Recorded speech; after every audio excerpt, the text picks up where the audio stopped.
Hello सांग मैंने welcome to my video. आज रेसिपी गोटे सीम आलू भजा। तो देखो केमती हो फास्ट ठीक से धोईदेवी तापर हाथ छड़े काटी नेबी।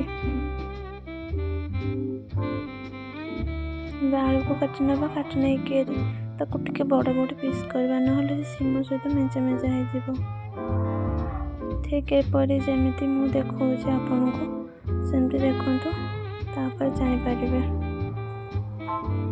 यहपरी पीस करेंगे। एमती कटा परिबा आलू तेल गोटे गरम हवा छाड़ी पियाज पकईदे कारण गरम तेल फुटण पकड़े पोड़ीज ना तो से पियाज पकईदेली तापर फुटण पकईबी।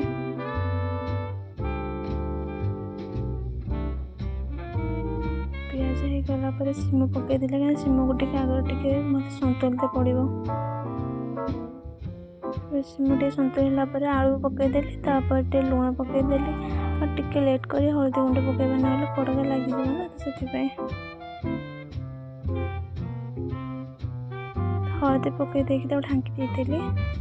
देखो केमती तो सीझिकी पूरा पुड़पुड़ हो जाए तापर लंका गुंड पकईदेली।